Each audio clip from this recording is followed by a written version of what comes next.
friends, fellow readers, hopefully not haters. Welcome back to my channel, Emily A to Z. My name is Emily, and today is episode 1 of my year-long 52 book club reading challenge series. I'll have figured out a different name for it by the time this video is live, but here we are. If you know, if you don't, let me tell you, I am tackling the 52 book club reading challenge this year, hosted by the 52 book club. I also run a Facebook group called Magical Stitches. It's always linked in my description, where it is a reading and cross-stitch group. I'm focusing just on the reading part of it today. For the reading, every month we have like our book of the month, which fits the year-long theme. This year is Agatha Christie, specifically Hercule Poirot. We're reading the first 10 Hercule Poirot books. So that every month we have one of those, and then 3 additional reading challenges or prompts that I assign. I am pulling all of those monthly challenges from the 52 Book Club 2026 Reading Challenge, from the official 52 prompt list, along with one from the 7 monthly challenges that will be released throughout the year. That being said, that leaves the rest of the challenges that still need to be completed. Like, I would like to do it in its entirety. What I have done is I have taken all 52 prompts, slammed those bad boys into a random number generator, and said generate. As the numbers get pulled up, that's how I am assigning them. The ones that are for Magical Stitches, we're going in that order, and then I have the ones otherwise that I'm not using for Magical Stitches. I will also be generating those because if I want to keep up and complete the challenge within a year, I have to keep up. I have to keep up on a timely basis. So theoretically, in the month of January, I do need to complete 4. 1 per week of the year, just as a baseline. So the 3 that have been randomly generated for Magical Stitches, those that are the official prompts, is number 17, number 39, and number 33, which is 17 is an author's bio mentions their dog, 39 is a book that costs you nothing, and 33 is a standalone fantasy. For my 4th one, I'm pulling from that other randomly generated list of non-Magical Stitches prompts. Prompts I'm not using for the group. And the one that got pulled up is number 3, which is a book that has been written without quotation marks. Now, for Magical Stitches and for every other people, but specifically Magical Stitches, I don't care how or what you read. Any format works. Audiobooks, digital books, physical books, I don't care. ARCs? Sure. That does not matter to me. Graphic novels, novellas, anthologies, nonfiction, I don't care. However you read, it's what you read, and I want you to have a good time. There's so much. If you are struggling with any of the prompts, the creator of the 52 Book Club has gone ahead and created Goodreads lists for almost every single one of the prompts. Some of them are a bit more subjective, so she can't really create a prompt for that, like the one that has to do with finding a book corresponding to your birth year, because that's too much kind of thing. But she has lists for everything else. So if you are struggling, you can check out those Goodreads lists and get some ideas for what you're searching for. Those are very handy. I have gone into those lists and have browsed, especially for the book written without quotation marks. Because unless you go through every single book and open it, how are you going to know if it has quotation marks or not? The Goodreads list are your friend. What am I reading, hopefully, for this week? For number 17, an author's bio that mentions their dog, I'm going to be reading Daisy Jones and the Six by Taylor Jenkins Reid. This has been on my TBR so many times in the past. You've seen it so many times if you've watched me, especially last year in 2025. This was gifted to me by my sister-in-law, and this is also one of my 26 and 26 priority TBR, so I'm tackling it. Here we are. Here's my proof. She lives in Los Angeles with her husband, their daughter, and their dog. Easy peasy. This is told as like an interview format. Everyone knows Daisy Jones and the Six. The band's album Aurora came to define the rock and roll era of the late 70s, and an entire generation of girls wanted to grow up to be Daisy, but no one knows the reason behind the group's split on the night of their final concert at Chicago Stadium on July 12th, 1979, until now. I do also have, I do have the audiobook for this as well, and I do want to read this immersively. I think that will just add a layer to it of like listening to the book, since it's considered an interview, and having it. I think that's just gonna be so much fun. That's the plan. For number 39, a book that cost me nothing. Obviously, that's up to personal interpretation, whether it was a gift or you borrowed it from the library or you got it from like a little free library, anything like you found it on the street, anything like that. I am personally going to be reading a book that was gifted to me as a like Christmas gift. I'm deciding I'm going to do something short and sweet, but one of my first nonfictions. This is I'd Rather Be Reading: The Delights and Dilemmas of the Reading Life by Anne Bogel. This was gifted to me by my mother-in-law, and this is also one of my 26 and 26 priority TBR in my nonfiction section. Reading isn't just a way to pass the time, it's a lifestyle. Books shape, define, and enchant us. They are part of who we are, and we can't imagine life without them. In this collection of charming and relatable reflections, beloved blogger and author Anne Bogel leads you to remember the book that first hooked you, the place where you first fell in love with reading, and all the books and moments afterward that helped you make the reader you are today. I think this is just going to be fun, maybe a little collection of like small essays about reading in general. Yeah, I'm excited to get into this. I've owned this for a couple of years now, and I just think this will be, it's something light. It's only, including the author bio, it's only 156 pages. So short and sweet. I think this will be great, especially because for number 33, a standalone fantasy, the book I have picked is over 500 pages. And that is The Night Circus by Erin Morgenstern. This is also on my priority 2026. This was gifted to me by both my sister and my sister-in-law. At one point, I had 2 different copies of this book. I have since gotten rid of one copy. My sister loved it. My sister-in-law did not. So I'm very intrigued to see where I fall on the spectrum. But this is following 2 magicians, Celia and Marco, who have been trained since childhood to like engage in a competition between the 2 of them. It's supposed to be, yeah, so like they're 2 magicians. They are in a competition against each other, unknowingly that only like supposedly only one can survive kind of thing. But apparently they're gonna fall in love, and that's gonna set off who knows what. But this is a chunker. It is a standalone, which is nice, but it is over 500 pages. I only have the physical copy of that, so we'll see. And then last but not least, so then those 3 are like my assigned January prompts. The last one, just to keep me on track, was prompt number 3, written without a quotation marks. And this is Severance by Ling Ma. This actually has nothing to do with the Apple TV show Severance that came out. But oddly enough, I think it has certain similar themes. Is it the end of the world or just another day at the office? We're going to be following Candace Chen, who lives in New York, until it looks like a plague, like an epidemic. The Shen fever sweeps New York. So it wipes out a ton of people. A lot of people flee, but then she's left alone, and she's gonna have to like go on a journey. We have to escape New York in order to survive. Enter a group of survivors led by a power-hungry IT specialist named Bob, which I think is just a hilarious name. They're traveling to a place called the Facility, where Bob promises they will have everything they need to start society anew, but Candace is guarding a secret Bob will certainly exploit. Will her rescuers become her captors?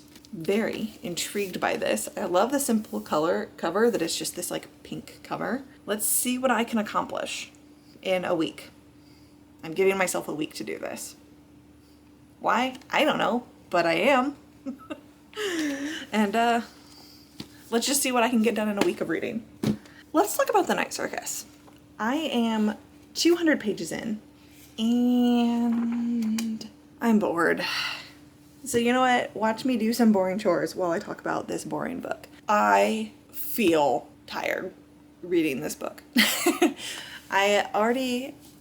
Like I said, I'm already 200 pages in, and I honestly feel like I can't even tell you what's happening in this book. It's told in parts. I've read all of part 1, and I'm in part 2. I'm about halfway through part 2.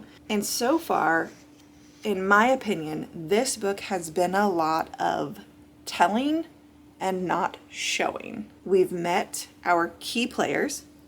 We've been introduced to Celia and Marco, who are 2 young magicians. We've also been introduced to their instructors.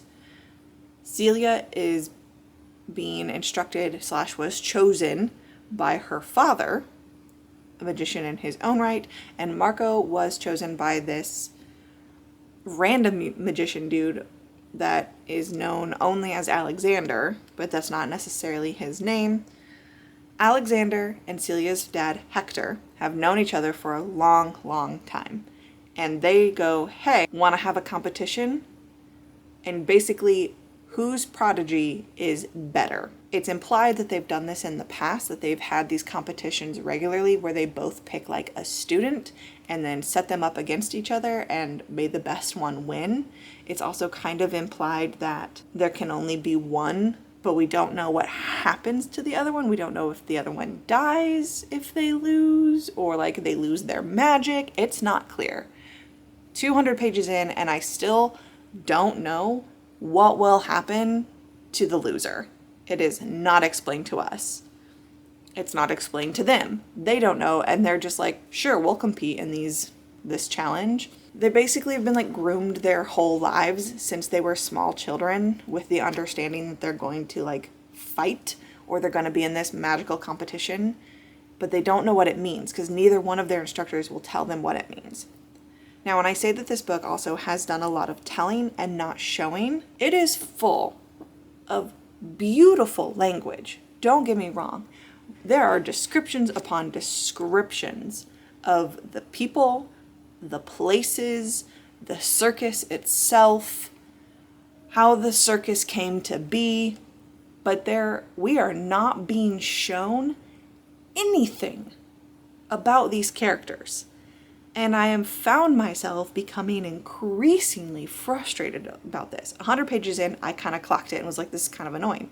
The next 100 pages, still nothing is being told to us about these characters. And I'm starting to get like a little mad about it. We are told about their lessons. Like a decade or so has passed, or like maybe 2 decades have passed at this point. Time passes very quickly in this novel. It just says like it's 1870 something, and then like couple chapters it's 1880 something. Okay, fine. But we get told, oh, they have daily magic lessons. Has daily magic lessons. Decades have passed, his daily magic lessons. We are never once shown what those magic lessons are. We don't get to actually see the process of them learning. Celia has this innate ability. We are shown that at the beginning when she's like 5. She does some magic and we get to see her do it. And I appreciated that. Her opponent, Marco, was kind of plucked out of obscurity, and it has been like trained in him, and he has been taught how to perform magic through like study. But that's all we know. I wanted them to actually show me how he was trained. I understand a little bit with her if it's an innate ability, if they just kind of show, but they didn't. They need to show us using her magic, and they really haven't. With him, I want like a training montage. Show me his lessons. What was it like for him? What books did he read? How does he study? They've mentioned that he has these like notebooks and these journals that he carries around, but they don't do a good job of actually explaining what these journals and notebooks are. It's implied this is his magic source, or like this is how he performs magic, but it is not explained. We are not shown how he does magic. We're just told that he like tosses a journal somewhere and something happens. And that is so frustrating because the language is beautiful. Basically, this circus is like the arena for this giant competition that is supposed to take place. And it's this magical circus that just shows up in the middle of the night. It's only open at nighttime, never during the day. And it's implied that this is the arena. And so one of them has to like do a feat of magic in the circus, and that's their move. And then the other one has to react by also performing another act of magic, and it's supposed to just be the show of who's the better magician by what magic they can accomplish. They make it sound like a duel between two, a fierce competition. Like, I was thinking they're gonna actually have to like fight each other with magic, or they were going to like attempt to maybe harm each other in some way with their magic, or sabotage each other with their magic. And that's not the case. At least almost halfway through this book, that's not the case. There has not been any sabotage. If anything, it's just been I do a trick, my opponent goes, oh wow, it's beautiful, now I do a trick. oh wow, it's beautiful, my turn. They don't actually interact with each other because up until this point, Celia doesn't even know who her competitor is. She just knows she's competing and she's just supposed to make magic happen. She doesn't even know who she's going against. It's annoying. So I'm starting to understand why my sister-in-law did not care for it. I will ask her once I finish it, like what her specific like gripes were, what her complaints were. It's been hundreds of pages of just flowery descriptive language of what the circus looks like, what the costumes look like, what the people look like, the traveling. We get these jumps in time. We're in the late 1800s, and then at one point we jump forward in time to the early 1900s, and we have this like dual timeline story with these like this American kid. I have no idea how this is going to connect yet, but that's happening at the same time. And then we also get a random POV that's told in second person, where it's supposed to be that we, the audience, the reader, are a circus goer, that we have come to the circus and we are walking through this circus, which I do think that's a fun little twist, but I don't think it's necessary. I think it's just another example of like superfluous, flowery language, just because I think this author, Erin Morgenstern, just really wanted to write a circus novel, but make it magic. I don't get a competition since it does not feel competitive. It does feel a little boring. I am bored if I'm being honest. I grabbed this first because it's the longest and I was like, let me try and tackle this long novel, and I'm kind of regretting it. So I think I'm going to take a break and pick something else up, but like this needs to pick up. I'm going to put this on pause and I'm going to pick something else up, I think. What started off as just a day break from the night circus and has turned to day 3 of no night circus, and I have finished 2 books and started a third. And I think that really highlights how much I don't want to get back into night circus.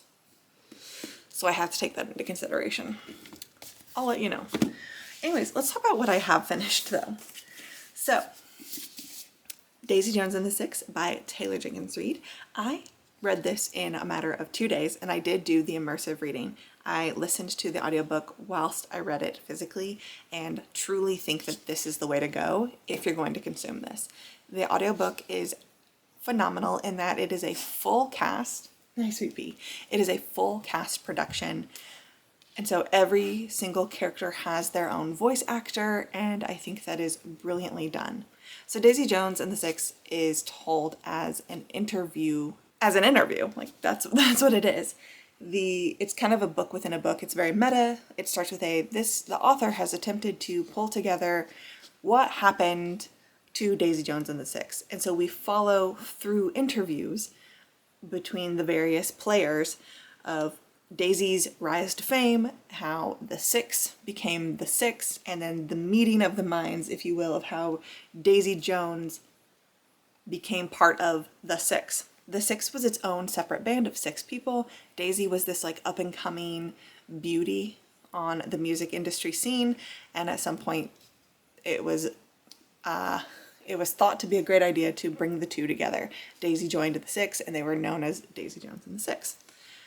And they put out an album together, like one full album, and then they go on a world tour, and everything's fine except for their one last night in Chicago in July of 1979.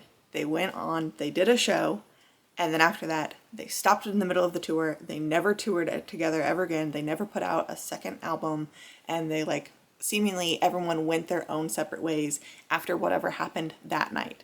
The band just broke apart and everyone went and did their own thing. And so this is the author's attempt to figure out what happened. Like what went wrong? Why did this seemingly powerhouse of a concept, what happened to make them all just fall apart on that last, wasn't even that last night. I really, really enjoyed this. I had a really good time. I understand why this is so beloved of the Taylor Jenkins Reid, why people talk about this book. I get why my sister-in-law bought me this book and why it's just so good. It is considered historical, which is crazy to think about, that like the 60s and 70s is now considered historical. But I mean, yeah, it's been on 50 to 60 years since that happened, which is, again, wild. And I do want to watch the show. I know that it was made into like a 1-season miniseries. My husband is interested in watching the show with me, so we might check that out. But I am intrigued in checking this out. Also, I learned on Spotify, because I was like, I'm so curious. At the end of the audiobook, they have like the instrumental track of the song Honeycomb, which plays a big part in this book. The song Honeycomb is like how the band gets together, is like the beginning. So they have the instrumental overlay, but no words. And so then I went on Spotify, because it became a show and everything like that, they did make an album. They made like the album that's mentioned in the book. So you can listen to the Aurora album on Spotify by Daisy Jones and the Six, which I think is so cool. And I did listen to that, and it did just encapsulate those like 70s vibes. Like, I don't know how else to put it, but it did have that feeling, which is so interesting. I had a good time listening to that. I will drop the link in my description if you're interested in like listening. I don't think it like really gives anything away. There's a couple nods to like the song titles or maybe some of the lyrics to Daisy Jones and the Six, but it's just a fun little like add-on.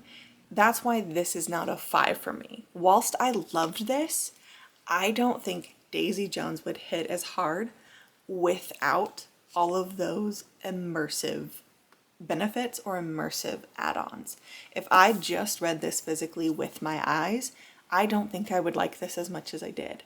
There's so many players, there's so many things, the purely dialogue.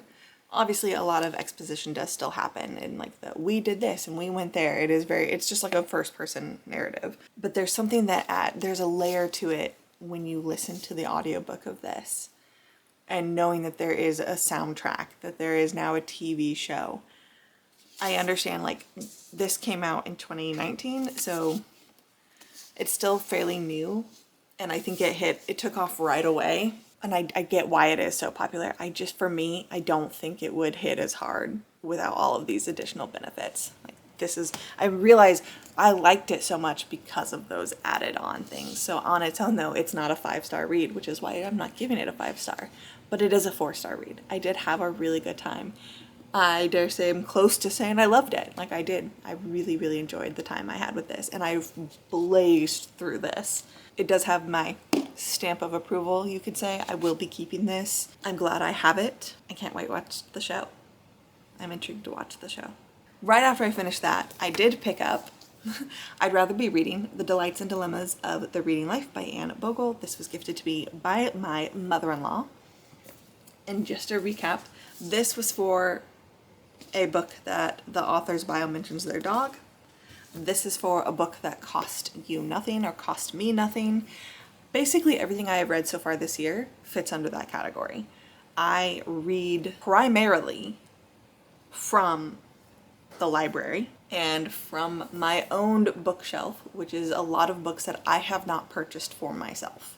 They are books that have been gifted to me. There are very few on this bookshelf that I have gone out and purchased myself. I could pick whatever I wanted for this. But this is also one of my priority reads. This is one of my 26 and 26. This is one of my nonfiction books that I wanted to get to. And this is really, it's just a collection of like little essays by Anne Bogel. They're marked as like chapters, but they're just a bunch of essays.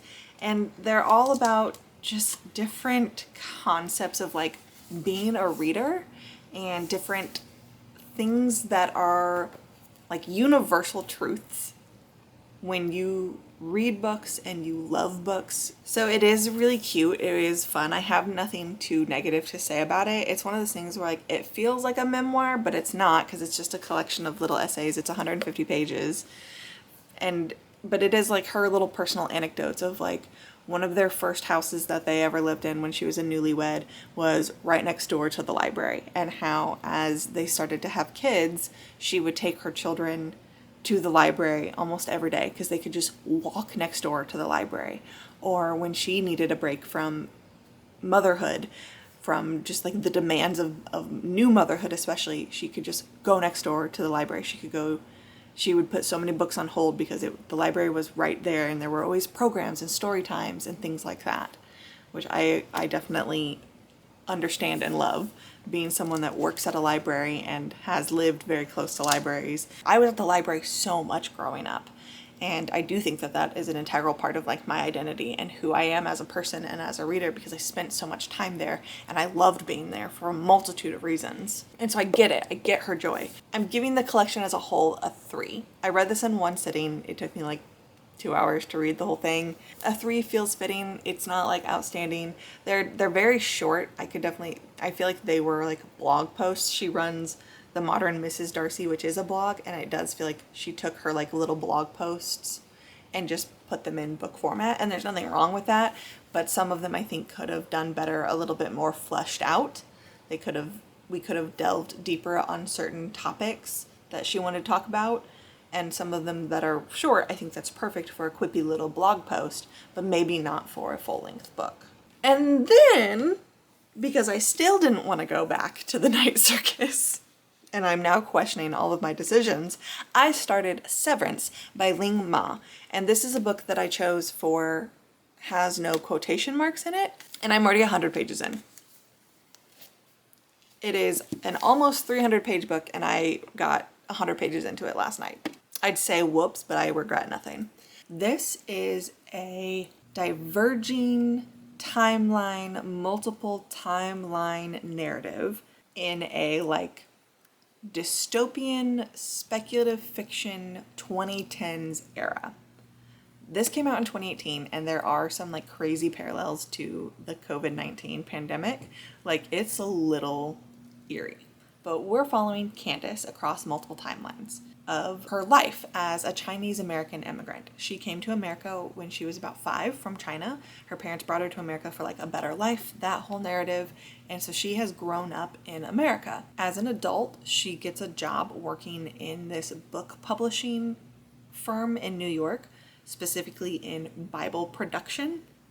And that's a big part of some of her timelines, is she does discuss her job. She talks about aspects of being in like the publication process and the production process, specifically the manufacturing of Bibles. So in one timeline, we've gotten a little bit of her childhood. She's shared some of her past, and we've seen some of her interactions as a child. And then in a different timeline, we're seeing how she got her job into the book publishing, the Bible publishing production business. We have a timeline of her like right before this like pandemic, this like outbreak occurs, and then we have post outbreak survival mode.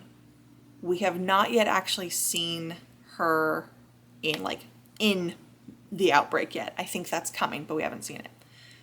I highlight that. It sounds kind of weird because it is. So like each chapter so far, we've kind of gotten a different part of her life. We've jumped to a different timeline of her life, but it's all interconnected, because obviously it's her life. But we are really focusing on what Candace's life is like, of being a Chinese immigrant and holding on to her roots, but also developing into her own person and into being an American in this situation. We know that this epidemic called Shen fever comes up, but we don't know what's gonna happen. So this is like how she is surviving as a person, is like one timeline is focusing on how she's trying to like figure herself out and figure out her life. We've learned that her parents, unfortunately, it sounds like they die when she's like freshly graduated from college. And so she's kind of in this like grief period when she first graduates, and she doesn't have a job because she can live off of like her parents' money. And she's just trying to find herself and what like she wants. And then we get this post-outbreak perspective where it's been hinted at that something happened where she was like alone during the outbreak. Like she's like a sole survivor kind of thing. And so she's been alone for quite a while until this band of like 8 other people like find her and like take her in. So the Shen fever is a fungus. So it's also giving us some like Last of Us vibes, if you're familiar with the Last of Us lore and franchise.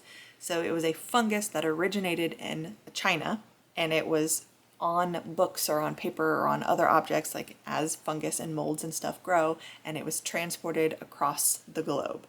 And it became this fast-acting fungal infection that once you breathed it in, it started to affect you, and it seems like it affects your brain. It causes a fever, and then you like slow down and you have a hard time doing like basic skills. And then like the thing that point out is it says it can like result in a fatal loss of consciousness, which I think the wording is really unique there. It doesn't say it results in death. It says loss of consciousness. It's like, what does that mean? We are seeing what some of that means in the like post outbreak timeline that we get. I'm 100 pages in and we haven't gotten to the outbreak happening yet. In like the like near past kind of thing, they've just been like warned about the outbreak, that hey, there's this like fungus, this fungal infection that seems to be happening in China. We just need to be aware of it, just so you know, like here's some masks, here's how to protect yourself, wash your hands, kind of thing. I'm intrigued to see what happens as this outbreak occurs in the like now, in the like present day timeline of like we're in this post outbreak. She has joined this ragtag group of survivors. They've welcomed her in. They're being led by this like de facto dude named Bob, who seems culty. Seems like a cult leader. He hasn't done anything really, but he makes me uncomfortable, where he's like, he makes the decisions and like, this is where we're going. And they have these like rituals that he leads, and it's just little things like that that make me feel dread, that make me feel uncomfortable when we're in that, like in this like present day timeline, because he sets all of my alarms off. This man, just the way he talks sets me on edge. Like if I'm in and I put myself in her position where I'm just like, he unsettles me, I would be watching my back around him. Like he hasn't actually done anything violent or said anything wrong, but it's just the way he has like already taken control of this group that like, no, it's weird. She says she's like got a secret, or there's something about her condition. So I'm like, if that was a spoiler, I will mute myself. I'm also wondering, based off of some of the descriptions, they call the infected the fevered, which does have this kind of like zombie-esque tone to it. So that's intriguing to me. We have seen a group of what they refer to as the fevered, which are the victims of this fungal infection. And it was very unsettling. And I actually really enjoyed that. I love being in the like present day post-outbreak timeline a lot more than I'm enjoying her like reflecting on the past. I haven't really cared for her like childhood timelines. They're integral to the story, but I really like being in this like post-modern day post-outbreak, and the build-up timeline where she's learning about Shen fever and they're being warned about it. I'm really intrigued to see what happens. Like, how do we go from that to this post-outbreak? I want to see the outbreak, and I'm really intrigued to see when we get to that timeline. It's weird, but now that I've got like 100 pages under my belt, at first it was kind of disconcerting to read because there's no quotation marks, so there is like, sometimes it's hard to tell what's the dialogue and what's not. But as you get into it and the more pages you go, the more it just starts, in my opinion, you just kind of naturally start figuring it out. Just talking about it with you, I'm like, okay, let's wrap this up, because one, it's difficult to talk about, and two, I want to get to reading because I'm having such a great time with this. I've done my chores for the day. It's Saturday. We are staying inside. We are dealing with frigid temperatures. Caden actually had school canceled on Friday because of the like dangerous cold temperatures. We're not necessarily in the path of snow. We might get some snow, but we're not in like the path of like people who are going to get like 6 to 10 inches. We might get a little bit of snow. For us, it's more about the super cold temperatures. So yeah, he didn't have school because of that. I've been taking it easy. I fell down the stairs on Thursday and landed on my back end, my hips, but I also like wrenched my arm, and really my arm is what has given me the most trouble today. Now it's the opposite, because I was going down, I had my hand on the banister, and when I slipped, I like tried to grab myself and save myself, so of course I like yanked, went down on my hip. I've had some hip problems in the past, and so that was not fun. My arm was really bothering me like Thursday, Friday. Today, I had a really hard time sleeping last night. I just could not get comfortable. My hips and my lower back were really bothering me. Today, I just feel very tender in my lower back area and in my hips. So I am taking it easy for the next couple days, and it just seems fitting that it's super cold outside. We're not going anywhere. We might get snow. We did our grocery shopping already. We did a grocery pickup order Thursday. Everything was fine. So like we are stocked for the weekend. I am ready. I can just sit and read and take it easy. So that's what I'm gonna do. Friends. Why do I keep wanting to end all of my videos with like friends, lovers, haters?